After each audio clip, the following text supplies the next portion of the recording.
One final time during the regular season here in 2024-2025 sports season, we go beyond the scoreboard, the Lawrence County SportsNet podcast here on the Lawrence County SportsNet powered by LCAP. I'm James Dotson. As always, we're delivered by Penn Ohio Bottled Water. Give them a call for all of your bottled water delivery needs, whether it be the 5-gallon jugs delivered straight to your home or office, or get cases of bottles.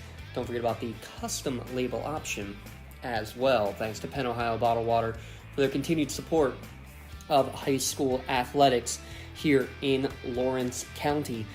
1 week left to go before the playoffs are announced. Actually, not even a week left. In WPIL country, softball playoffs will be announced on Thursday afternoon at about 2 o'clock on the Trib Live High School Sports Network, and the baseball playoff pairings will be on Friday afternoon about that same time. I'm going to put asterisks by both of those just because of what this weather over the weekend has looked like and what it is continuing to look like forecasted on Monday and Tuesday. More on that in a moment.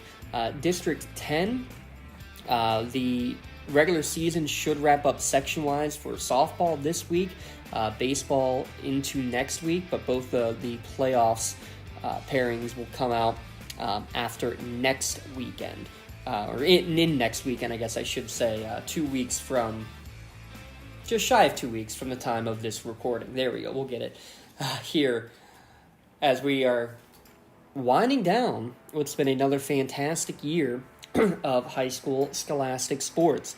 We're going to take a look here in this episode at the playoff scenarios, the teams that have clinched, the teams that have not clinched yet, what needs to happen here in this final week to be able to get into the postseason, and maybe some way too early bracketology predictions in terms of, not a full bracketology, but at least a look at approximately where we think our county teams may end up being seated once the brackets are unveiled here later this week, again in District 7, or about a week from Thursday or Friday in District 10 when we expect those to come out. But before we take a look at those, we have some business to take care of. It is time to announce our award winners for the month of April, our LCAP Team of the Month, and our Red Zone Male and Female Athletes of the Month.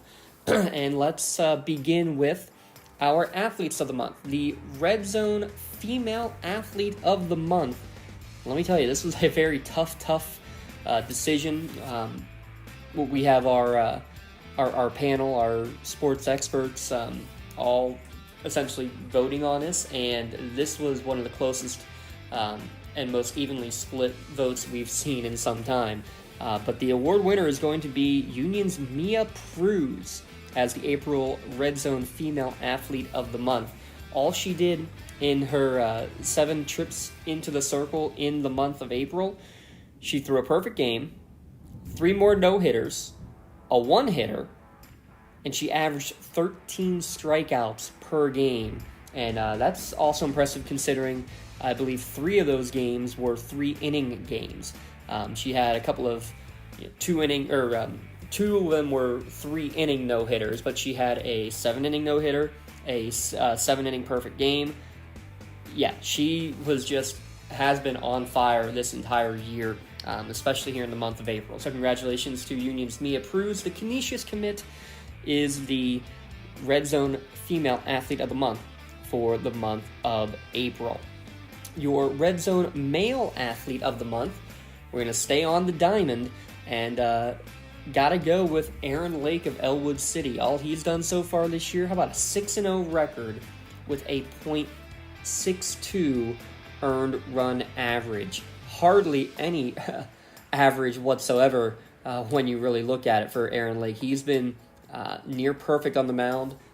He started 6 games, appeared in 7 games this year, and has a 6-0 record. In fact, his only game that he's appeared without being the pitcher of record was in this past week against Mohawk. Ended up getting a no decision in his start there. But phenomenal numbers for him on the year. When you have a whip under 1, that's that speaks volumes already right there. So congratulations to Elwood City. They're playoff bound. They were the Trib Live Team of the Week this past week as well. But Aaron Lake, your April Red Zone Male Athlete of the Month.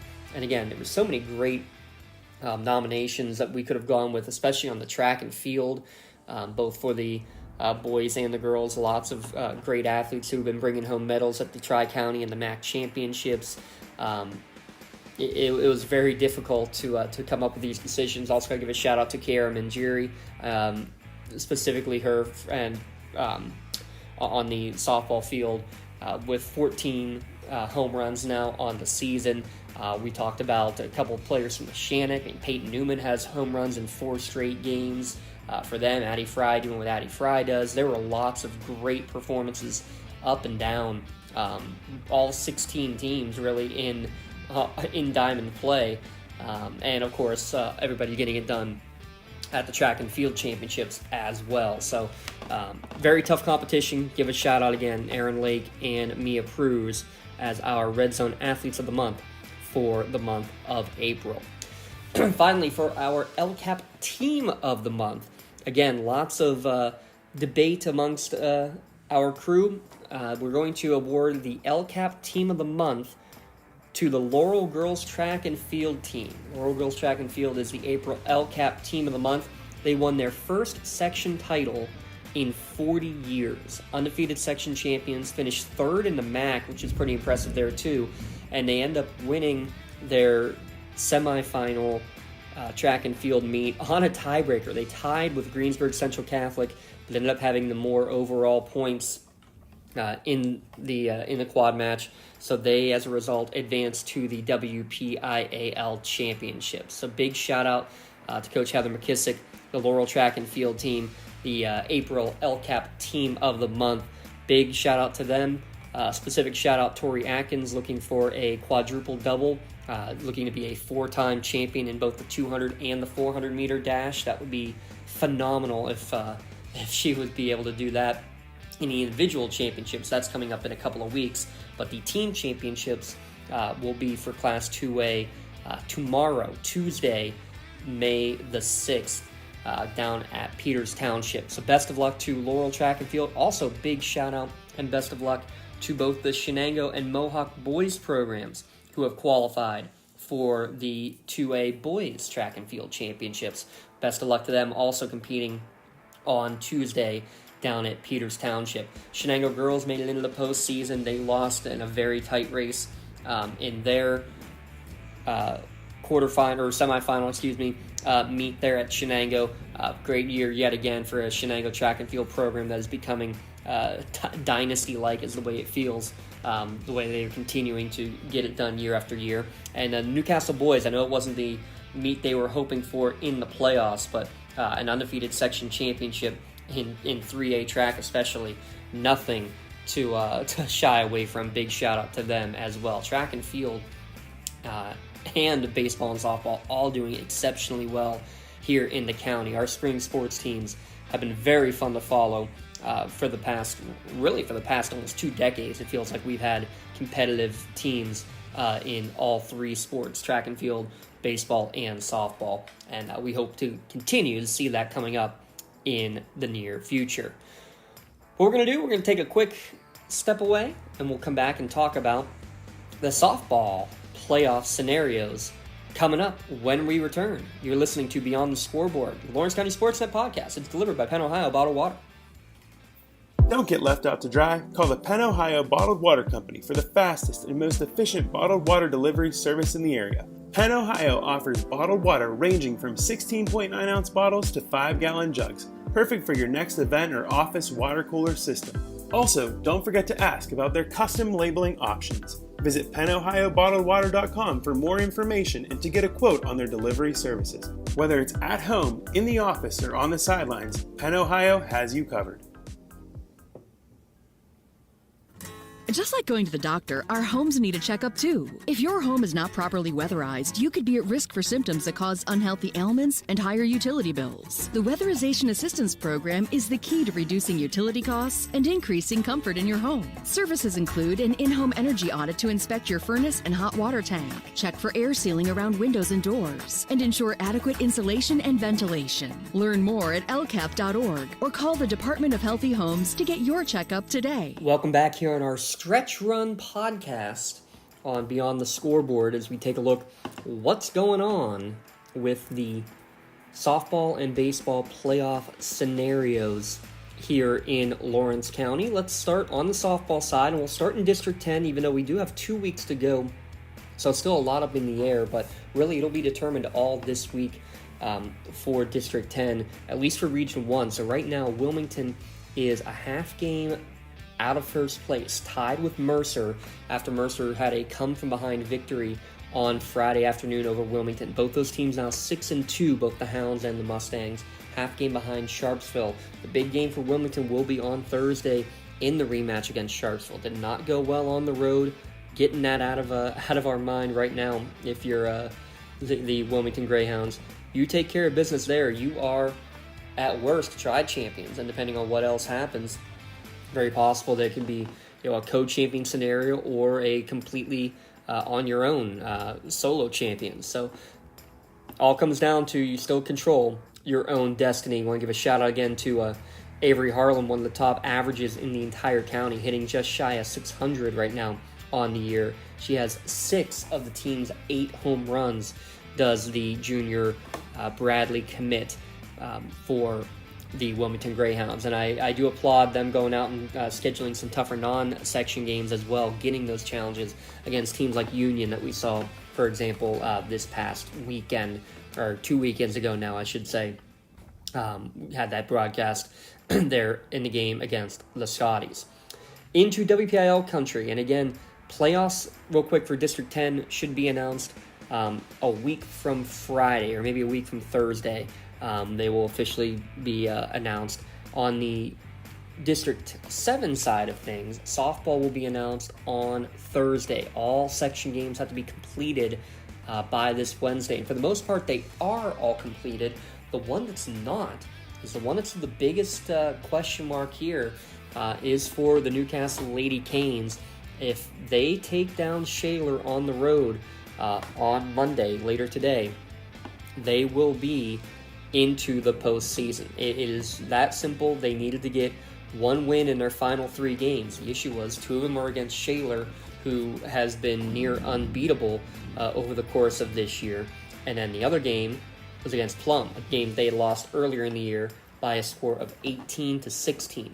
Played Plum on Friday, tied at the end of 7 innings, another extra innings game, and unfortunately, after about an hour-long weather delay, they go back out on the field. Canes can't do anything in the top of the 8th and end up giving up a walk-off home run in the bottom of the 8th inning. Only happened to be the 11th home run of the game for the 2 teams. Plum had 6 home runs by 6 different players in that contest. So they played 2 games. Scores were 18-16 the first time, and then 12-10 the second game. A total of 20 home runs hit in those 2 games. Absolutely incredible, insane. You got to feel for Newcastle here, though. Their last 5 games that they've played, my word, you have, the section games is what I'm looking at here. A 8-9, or let's go back all the way to the Plum game, an 18-16 loss. North Hills, a 9-8 loss. They then defeat Fox Chapel by that same scoreline, 9-8. That was in 11 innings. That game was tied 4-4 after regulation. Then a 10-9 loss to Shaler, and then a 12-10 extra innings loss to Plum. So 4 losses in the last 5 games. Those 4 losses by a combined 6 runs.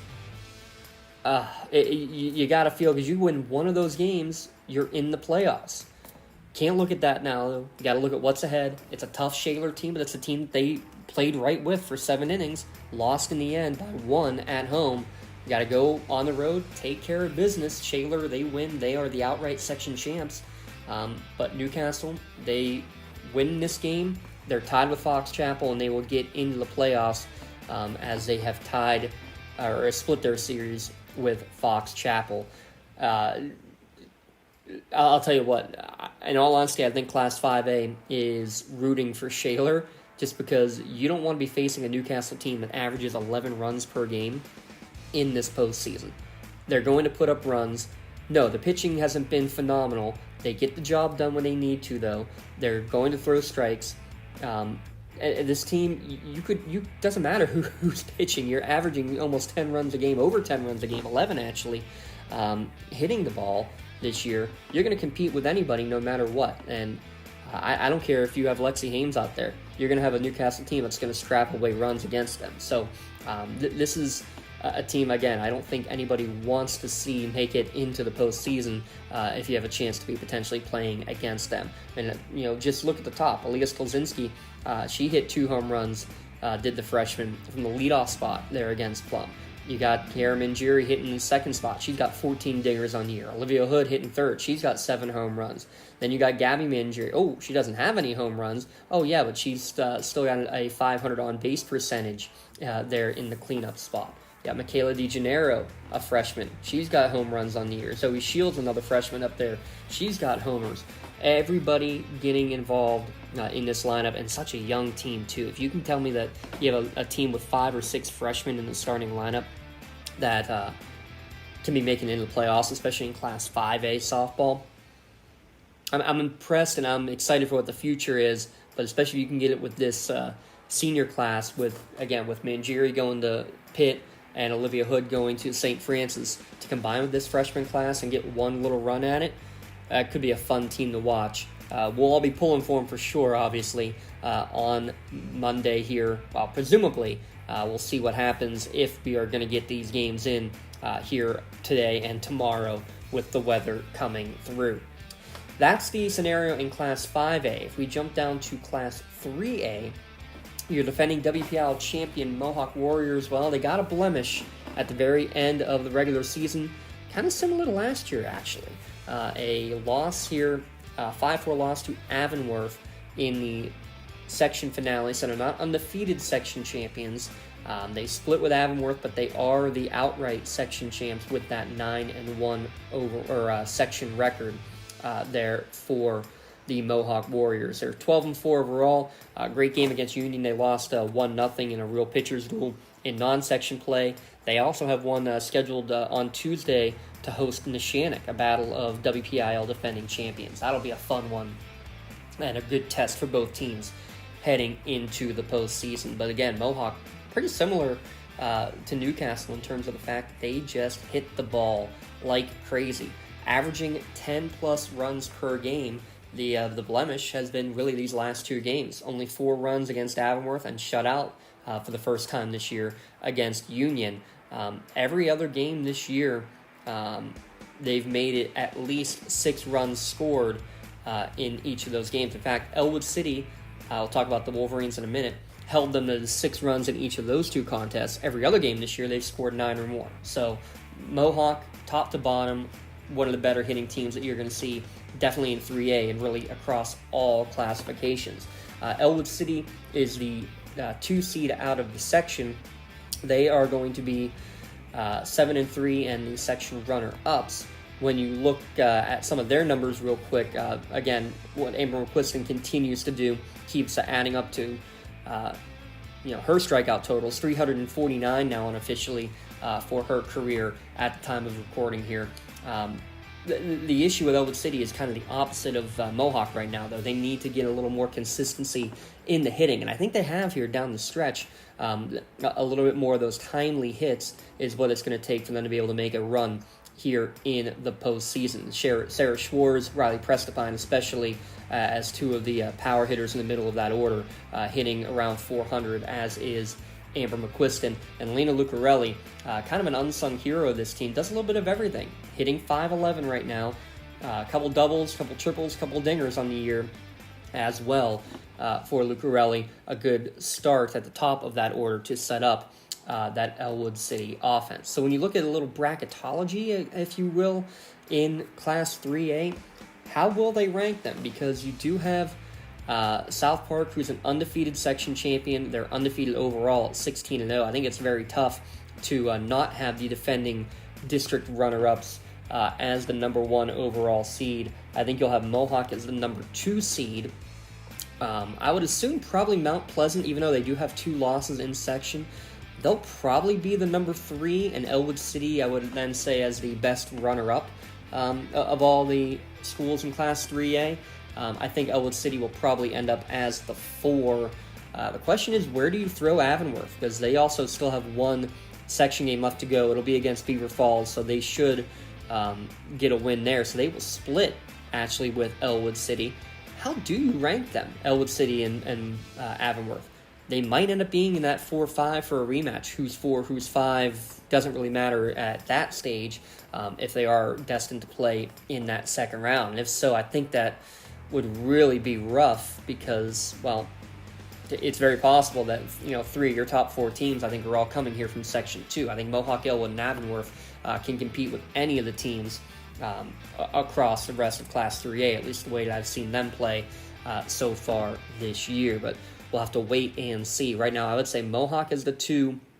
It would not surprise me if they throw Avonworth because of their win over Mohawk late in the year, if they would give them the edge over Elwood City. But you can make the argument the other way around, too, that Elwood City, the fact that they defeated Avonworth both times, should be, for sure, ahead of the Lady Lopes. So we'll say Elwood City is the 4, Avonworth probably as the 5. I would not... I can't see them dropping down to a 6 seed, but we'll see what happens here in the last stretch of games here as everything gets wound up. In Class 2A, Neshannock still undefeated, 16-0 overall, 12-0 to win Section 1. They are for sure going to be the number 1 seed, looking for their 4th consecutive WPIAL championship. And some of these career numbers are starting to get really fun. 26 career home runs for both Gabby Quinn and Addie Fry heading into this week. Just for fun, too, by the way, Karen Mangieri at 25 career home runs. So a nice little battle. Not a true battle, but it kind of is going to look like one for who's going to have the most career home runs when all is said and done amongst those 3 seniors. How about Addie Fry, Gabby Quinn, and Peyton Newman going back to back to back in a non-section win over Armstrong on Friday there, I believe that was on Thursday there for Neshannock. Peyton Newman has kind of been the unsung hero of this team. 4 straight games now with a home run for the junior Peyton Newman.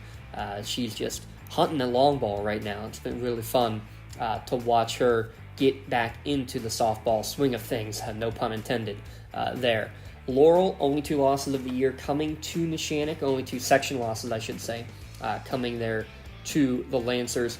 They're using the speed and the youth. I mean, Ivy Pancher, 19 stolen bases, Macy Lang, 18 stolen bases. They get on base. Let's just assume that a single becomes a double because they're going to get to second base almost without any competition. But I love the balance of their hitting. The fact that you have 5 players that have 18 or more RBI on the team, really, really impressive. That balance, everybody top to bottom, getting the job done. A freshman in there, Haley Fell, with 17 extra base hits now on the year, slugging at .850. Maddie Evans working well in the middle of that order. Hayden Seifert as well. Congrats to her, by the way, as she was another one of our potential athletes of the month after she was part of a national medalist for her hockey team, and then coming right back and getting it done behind the dish as the softball catcher.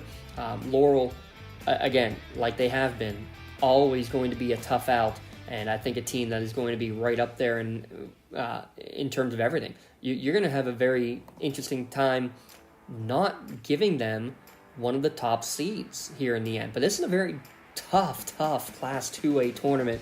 We'll get to the seedings here in a minute. I want to talk real quick about the Shenango Wildcats because they're tied for 3rd in the section with a 7-5 overall record for the Lady Cats.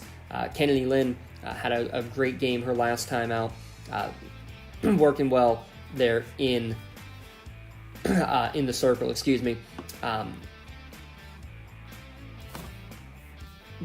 just not only in the circle, but again, this is a team that needs to get a little more consistent on the hitting side of things. Your top 2 RBI hitters right now, Emma Herb, Zoe Offey, both at the top of the lineup, which tells me one thing, though, that you are getting the bottom of the order doing a decent job of turning it over, and they're getting it done, those 2 at the top of the lineup. Just, very rarely do you not see your 3, 4, 5 hitters as your top RBI getters. So just a little more consistency, and, Coach said it best. It's the timing and getting the timely hits that's always going to be of the biggest concern, and that's what's kind of been holding back Shenango in some of their games this year. But again, a team that is very capable of stringing hits together and putting runs on the board, a team that you don't want to be facing come playoff time, especially you do have Kennedy Lynn as well, who has thrown 3 no-hitters on the year, 3 total. That's actually technically 4 no-hitters, 2 true no-hitters, and then 2 that she has split a no-hitter with Bria Lucia. So when Kennedy's on, she's a tough team to hit, a tough team to have to play. I want to give a shout out to Sid Byerly as well, another freshman getting it done on the diamond. So how do you seed Class 2A? Great question. Well, Neshannock's the one. There's no question about that. I think Chartiers Houston, with just 1 loss on the season, and that came to South Park, the team we just talked about in Class 3A, a 4-3 loss in that game. I think the defending Class 1A champs moving up to 2A, probably going to be your number 2 seed. And I think Frazier's got to be your number 3, the section champions there out of Section 4, because same thing, they have only a pair of losses on the year, 1 by 1 run and 1 by 2 runs. Every other game they've played has been a pretty convincing victory. The only one that was a close game really was a 3-2 win against Mount Pleasant, again, a higher classification opponent. So I do think it's Neshannock 1, Chartier 2, and Frazier 3. After that, you probably will go with the undefeated Section 2 champion in South Allegheny as the 4 seed. Who's the best runner-up out of all the teams? It's probably going to be Laurel. You could say Apollo Ridge, only 3 losses on the year. Waynesburg Central is a team that's an up-and-coming one. Mentioned Olsh, they're strong always, but I think Laurel probably right now would be as the 5, which again I think is unfortunate because of the fact you would get a Neshannock-Laurel semifinal rematch instead of a chance at it being in the finals yet again. I don't think it's nearly as cut and dry as those 2 being the top 2 teams this year, again, just because of the quality of new teams coming into the classification, especially that Chartier Houston team, that Bucks team that has allowed just 20 runs over the course of the entire season. Now, down in Class 1A, what more can you say about the Union Scotties? 10 games in section, they outscore their opponents 149-1. 149-1. Their only loss on the year coming in 10 innings to Neshannock. So again, a team with a great pedigree. Their looking for their 3rd championship in the last 4 years. Union has been the mainstay in Class 1A softball really for the past probably 6 or 7 years now. They're consistently been there. Lost a few times to West Green. Talk about them in a second. The Pioneers and Carmichaels are battling it out in Section 2 down there. Those 2 teams are going to be battling it out probably for who's going to be the 2, who's going to be the 3. If Carmichaels defeats West Green and gets the season sweep, I think West Green ends up as the 4 seed, and then you're talking about a Union-West Green semifinal potentially playing out there. Sarah Catholic and Jeanette, they're also going to battle for Section 3. I think the winner is the 3 seed, and the loser is probably the 5 seed. You're going to have really, really interesting, intriguing quarterfinal round games, probably between, you're probably going to have a West Green against Jeanette type game, probably in that 4-5 game you would expect, or Carmichael, Sarah Catholic, or some combination of that, depending on how the brackets shape up and what happens here in this last week of games. But talking real quick about the Union Scotties, mentioned Mia Pruz as our athlete of the month. Honestly, quiet kind of in terms of swinging the bat. Haven't heard a lot about Mia Pruz swinging the bat, mainly because of how well everyone else on the team has been. Yeah, Pruz has 6 home runs, a quiet 6 home runs. She's hitting .550, a quiet 550 because you got Liv Benedict 7 homers. Ireland Fisher's got 9 on the year. Benedict is right there at the 550 mark in terms of an average. Ireland Fisher hitting at 479 right now. You have on this team a total of 8 players that have hit a home run for the Union Scotties. That's Class 1A softball. And it also includes your leadoff hitter in Liv Williams. Oh, she's got 18 stolen bases to show off with the 3 home runs of power she has as well. She actually was robbed of a home run in the game against Mohawk in that contest. Otherwise, she would have another one to her tally as well. But Prue's 137 Ks on the year, just 20 walks. Great ratio right there. And, oh, by the way, she also eclipsed the number 600 strikeout mark just this past weekend against Wilmington, about 9-10 days ago now, in that non-section game. So you got Mia, who's just top of her game throwing the ball, and you have a offense 1 through 9 that is as potent as anyone out there. This Union team is going to be very, very tough to beat. We're going to step aside one more time. We'll break it over to the baseball side of things and take a look at what to expect with the big section finales. What needs to happen to get the teams into the playoffs, and where will they end up come playoff time? Glad you're tuning in here on the Beyond the Scoreboard podcast on the Lawrence County SportsNet, powered by LCAP. Our podcast delivered by Penn Ohio Bottled Water. Just like going to the doctor, our homes need a checkup too. If your home is not properly weatherized, you could be at risk for symptoms that cause unhealthy ailments and higher utility bills. The Weatherization Assistance Program is the key to reducing utility costs and increasing comfort in your home. Services include an in-home energy audit to inspect your furnace and hot water tank, check for air sealing around windows and doors, and ensure adequate insulation and ventilation. Learn more at lcap.org or call the Department of Healthy Homes to get your checkup today. Don't get left out to dry. Call the Penn Ohio Bottled Water Company for the fastest and most efficient bottled water delivery service in the area. Penn Ohio offers bottled water ranging from 16.9-ounce bottles to 5-gallon jugs, perfect for your next event or office water cooler system. Also, don't forget to ask about their custom labeling options. Visit PennOhioBottledWater.com for more information and to get a quote on their delivery services. Whether it's at home, in the office, or on the sidelines, Penn Ohio Get has you cases covered. of bottles delivered straight to your home or work. Thanks again, Penn Ohio Bottled Water, for all that they do for us here throughout the Scholastic sports season. We will continue into the summer months. We're going to have some presentations of some 3B Barons baseball broadcasts, so stay tuned for more information on that. Also, while we have a moment, don't forget about the Shazi Scholarship. If you're a high school senior, you should be going to our website. If you are going into anything in the media field or sports management, sports anything field, digital media field, anything like that, apply for one of our scholarships in memory of dear Mark Shaws, who passed away 8 years ago, longtime broadcaster in the area. We love to be able to help encourage and help to promote some future maybe sportscasters in our area. Big shout out to everyone helping us out with that, and the golf outing to help with that scholarship fund. That golf outing coming up at the end of June. All the information available on our website. Let's talk some baseball. Let's talk about what's going on for the rest of the baseball season. So WPIL playoffs will begin they'll begin next week. They will announce the brackets on Friday.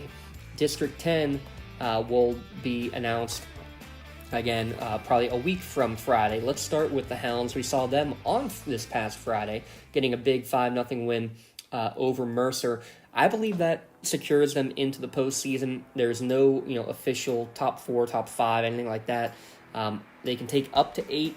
They can choose to take fewer than 8 out of Class 2A. I believe that they're going to take a full 8, and with that win for Wilmington being the sweep over Mercer, now basically a 3-way tie for second in Region 1, I do think that that's going to secure the Greyhounds getting it into the postseason. And again, the timely hitting, because 2 games against Mercer, they score 11 runs. Only one of them was an earned run. Taking advantage, making things happen. A lot of station to station, not a lot of extra base hits. Doesn't matter. They get it done, and I was really impressed with the way the pitching staff worked. Caden Wygant, really good, crafty left-hander, pitched exceptionally well, and good to see Owen Bauer back out there getting some innings there on Friday as well. For a pretty deep pitching staff is what it's turning into for Wilmington. Not as necessary in District 10 with no back-to-back games in the regular season or playoffs like they have in the WPIL, but at the same time, you need to be able to have many arms to be able to work with. And Coach Sikorsky, I'm very impressed with how that team played on Friday. Hope they can keep it up through the rest of the postseason. Right now, I'd be looking at they're probably going to be a 5 seed if the playoffs started right now, but big games coming up, including one against Greenville, the top team in that region. You could be jumping all the way up to potentially a 2 seed. Would not surprise me. 2 or 3 for sure in Class 2A for the District 10 tournament here. Again, coming up in 1.5 weeks before we find out what's going on in the D10 tournament. Again, we'll find out on Friday for the WPIAL. We'll find out on Monday, maybe, if Newcastle will make it into the playoffs. They need to sweep their final series against Pine Richland, and they need some help. They need both Mars and West Allegheny to be swept in their final series to be able to make it into the postseason. So it is possible still, but it is definitely a big hill to climb here for the Canes. Give a shout out to Dom Miller, top hitter on the team right now. Also top base stealer, he and Parker Bailey really getting it done on the base paths. Last couple series have not gone the Canes' way. Put them in a very tough position, but a very young team that is going to fight to the very end for Coach Cook, and that's all you can ask for, hoping to see some fight down the stretch and maybe make things interesting. Get a win on Monday, maybe, and then you can go and really set yourself up for whatever you need to do. Win, lose, or draw come Tuesday. At least you've put yourself in that position. And I keep saying maybe because the amount of rain that we've gotten over the weekend, unless you're an all-turf field, I think it's going to be very difficult for any of these games to be played coming up here today or even tomorrow. Looks like there is a gap in the weather coming up on Monday evening, but Tuesday looks pretty rough for a majority of the day. Wednesday and beyond looks great, but again, here's the issue. We got to talk about it. If you don't have all your games in already, you got to be getting both of your section games in and a makeup game on Wednesday and Thursday, because you have to have all section games done by Thursday or else they are forfeits, and you have to put priority on the games going on in your that were scheduled for this week. You always prioritize the current week. So this could be interesting in some of the classifications where games are still being played like they're in Class 5A, how everything will be played out overall. Don't have that issue right now in Class 3A for Section 1. For sure, at least. The only game left, Quaker Valley is going to take on Stowe Rocks. That game's scheduled for Tuesday, I believe, for their final game. That will secure them as third place if they're able to take down Stowe Rocks in that final game. Elwood City, 8-2 in the section. They are the number 2 team behind Riverside. Mohawk at 5-5. They will be the number 4 team coming out of Section 1. Elwood City, we mentioned Aaron Lake, what a fantastic start to the year he's had. I mean, basically, he's on the hill. You have a great chance to be winning the game. Mohawk, I want to give them a lot of credit. 2 one-run losses to Elwood City. I mean, yes, they're losses. I know Coach Mariano and his group isn't going to look for moral victories on something like that. But again, this is the Mohawk team that is going to be probably a double-digit seed and a team that I don't want to be facing in the playoffs. That kind of experience that they've had the last couple of years, a couple of solid pitchers in their rotation to work with, and a young middle of the lineup, but a very talented lineup, really top to bottom, that is going to give teams trouble. But Class 3A overall is very, very deep for sure. All through, there's not going to be an easy game. I think you're going to see a lot of upsets because you're going to have a double-digit seed like a Mohawk.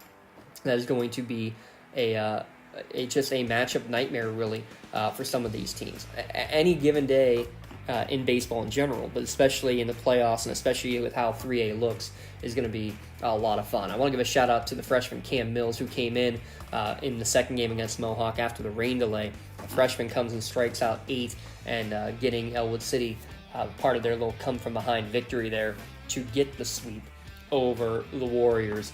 Big shout out to him. Michael Cuevas has had a really good second half of the year, hitting the ball as well.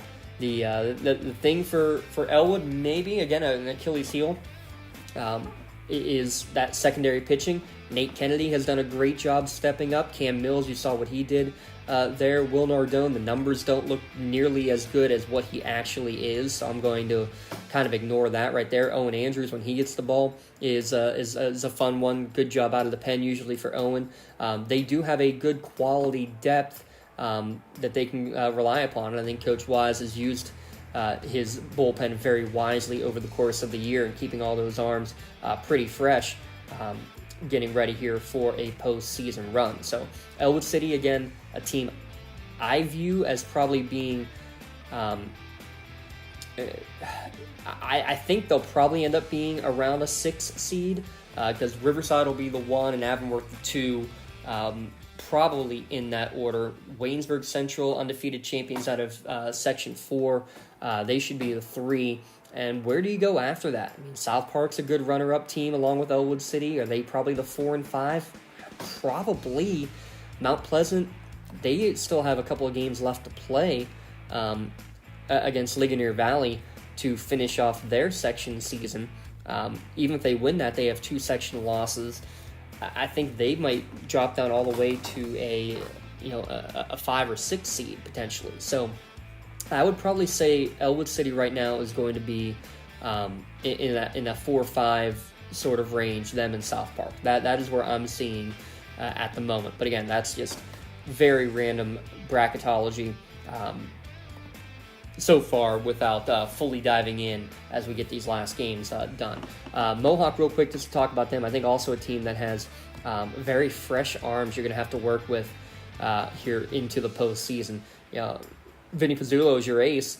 He's started 6 games, but he's only thrown 19 innings. Just impressive stuff, really, in that regard of the fact that you haven't had to overexert anybody's arms. You're going to be able to use them to your highest capability come playoff time. Briar Crawford has been the other starter in each series, basically in the section.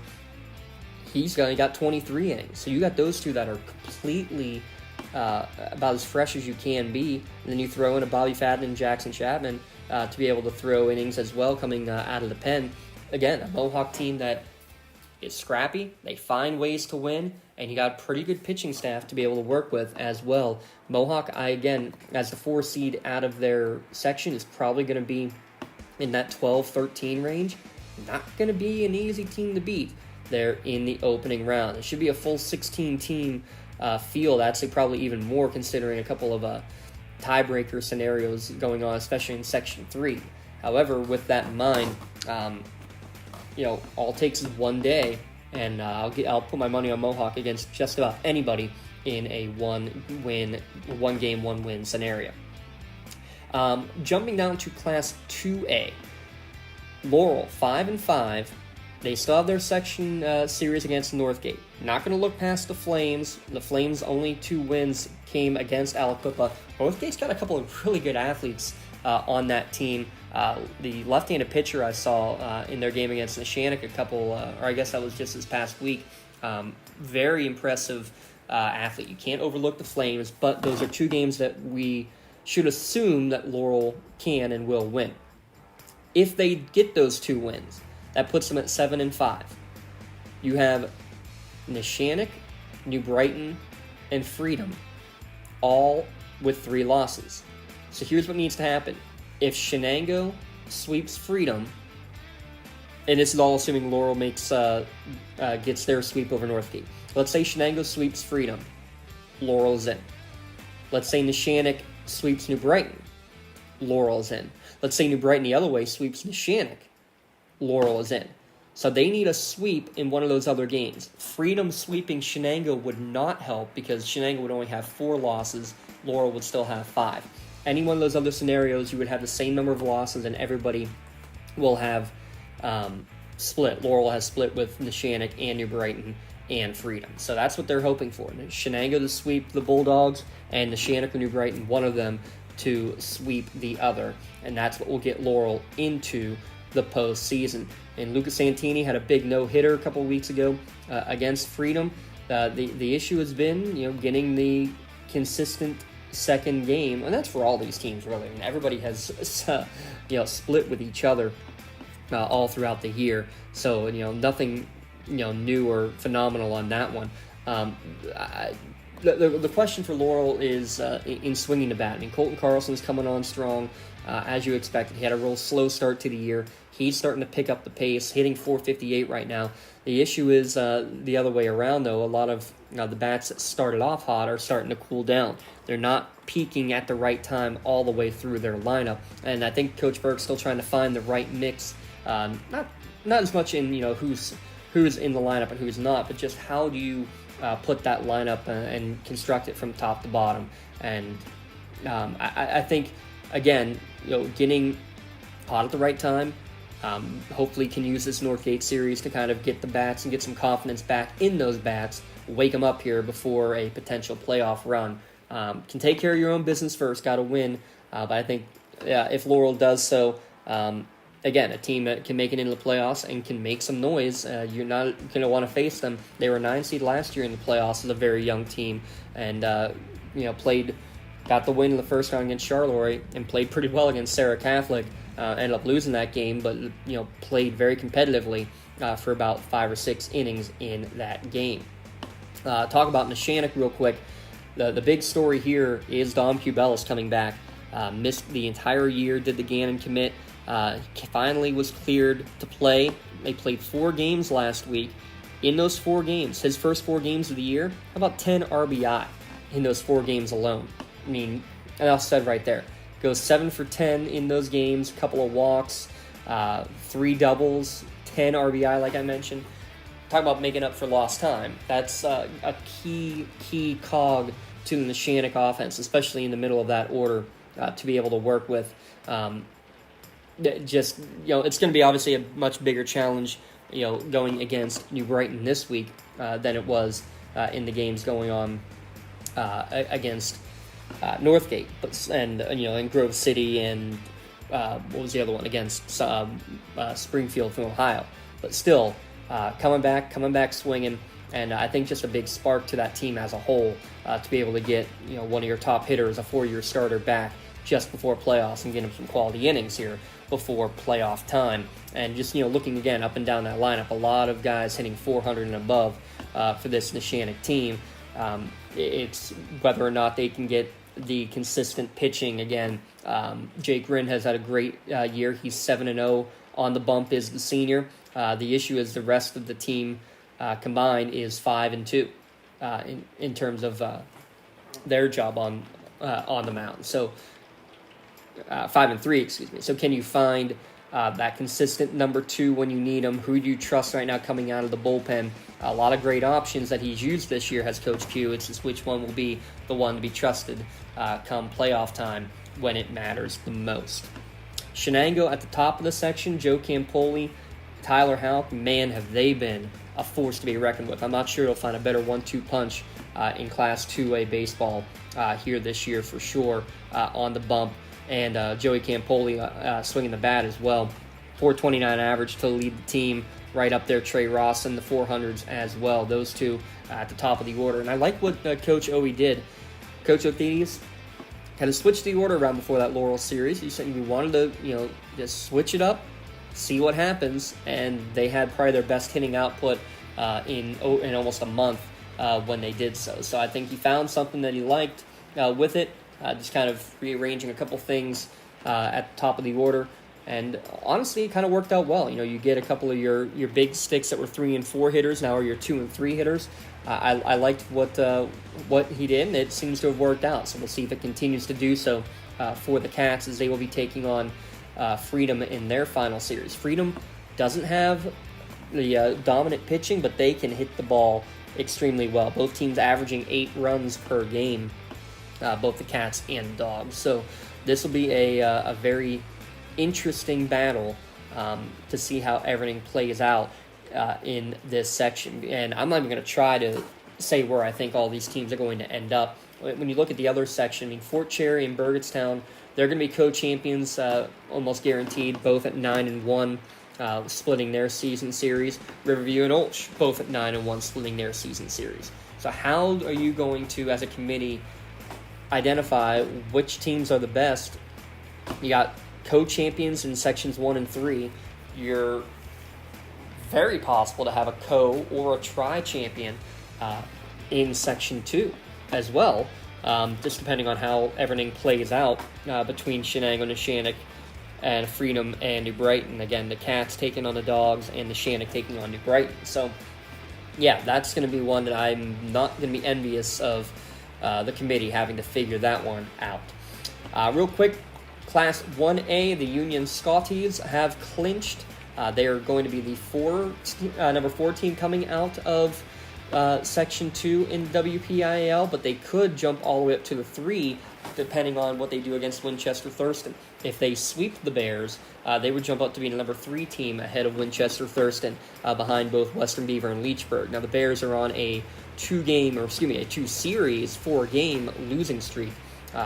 Are Winchester Thurston. Union maybe peaking at the right time, getting a couple of their best outputs offensively here down the stretch. Still have the top batter, I believe still in all of the WPIL, certainly in Lawrence County, Cole Harper leading off and hitting .618 on the season, getting, again, some timely hitting. Dom Kusachon in the middle of that lineup, Colton Cox hitting the ball well. You have some guys who can get it done. Such a young team, such a young team that they have there with Coach Sanders.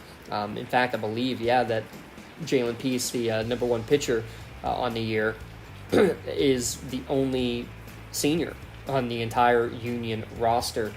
Between him and Logan Staff as the main 2 pitchers, they can get through this series. Ooh, that could be fun too, because again, come playoff time, any given day, anything can happen. And a team that has, even though most of these players have not been the ones out there on the field, they have the playoff experience. They know the mentality. They know what happens when playoff time comes around. But my goodness, is Class 1A loaded.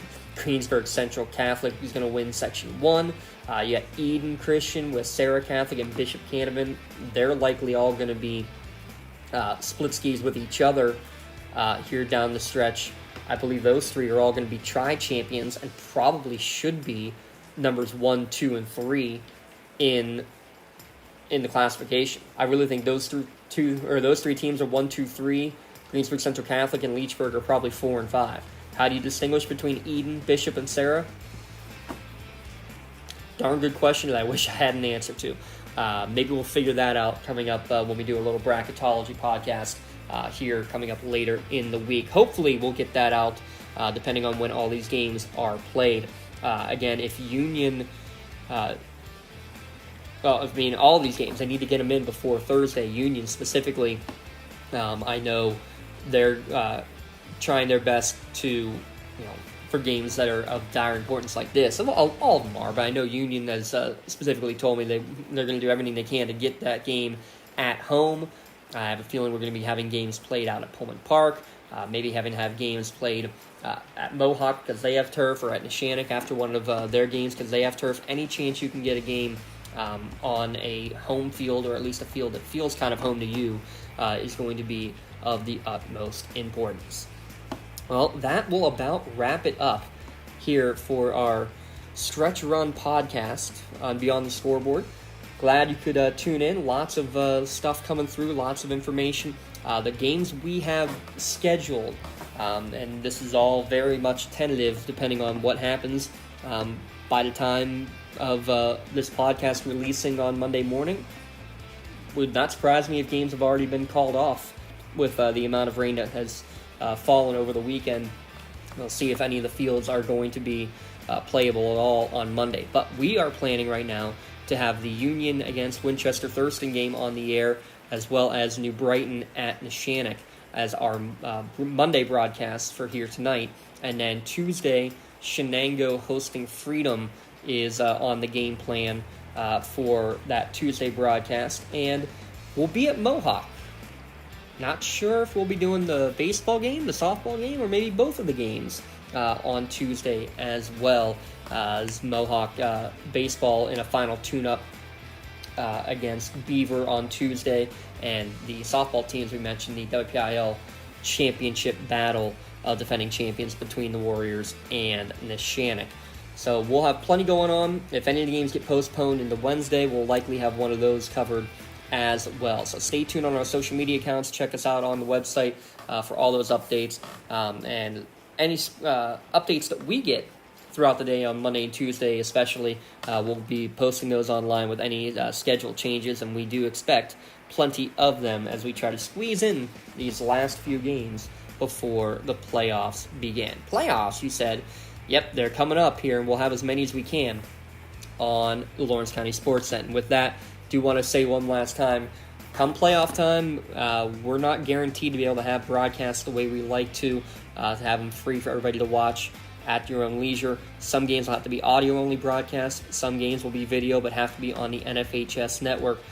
Basically, the only thing that we can guarantee is we will get games on in whatever way we are permitted to get them on the air. Some games we're just not permitted to because someone else has already claimed a video broadcast. And then sometimes we're only allowed to have a certain number of broadcasts per day that are free to watch as well. So with that in mind, please, to help support your school, your teams, your local athletes, send me a message. Message me on social media. Send me an email, jdotson@lccap.org.